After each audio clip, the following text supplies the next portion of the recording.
So I'm gonna, following on from Paddington, obviously the Ted franchise, what do you think it is about cute, sort of cuddly bears that make for a means of representing the kind of the ignorance and abuse that human beings have suffered?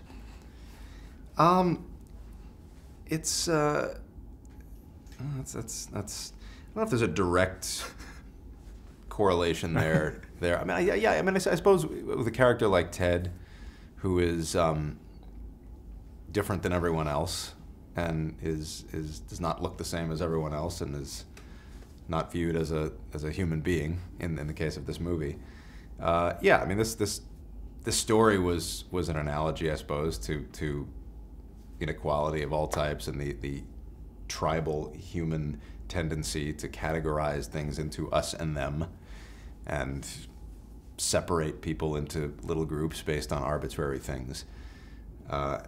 So, yeah, I suppose for a teddy bear, that would be a legitimate problem.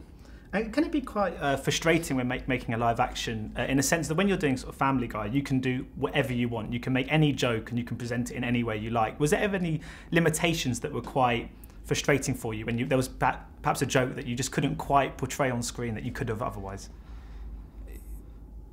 Yeah, I mean, yeah, there's certain things with cartoon characters you can do that you can't do with live actors. Ted is an interesting mix because you have both, and you have, you know, live actors who maybe can't do something and get away with it, but this cute fuzzy thing who seems just one step removed from reality can get away with it because he's cute and fuzzy. And you know, it's like if you know, if somebody like Stewie makes a joke on Family Guy that's in bad taste, he can get away with it more than, you know, if a stand-up comic in the real world makes it or tweets it on Twitter.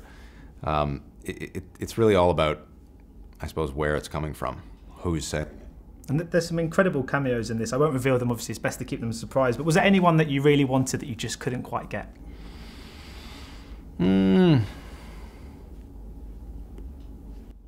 For this movie, no. For this movie, the actors that we went out to, we did get. We did want to at some point have Ryan Reynolds back to do his bit that he's now done for 2 movies, and schedule-wise, it didn't work this time around. So that's maybe the only one that is conspicuously absent.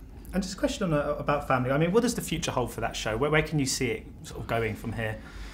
I mean, I haven't written on Family Guy in over 5 years. So you know, I stepped away from that show when I did Ted 1, and I still do the voices, but I'm removed from the production just because I just haven't had the time. So I don't know. I mean, it's really as simple as long as people want to watch it, you know, and as long as there's somebody competent and talented to run it, then it can stay on the air. And Rich Appel and Steve Callahan, who are currently the brain trusts of Family Guy, are 2 talented writers that I've worked with for years. Rich used to run King of the Hill.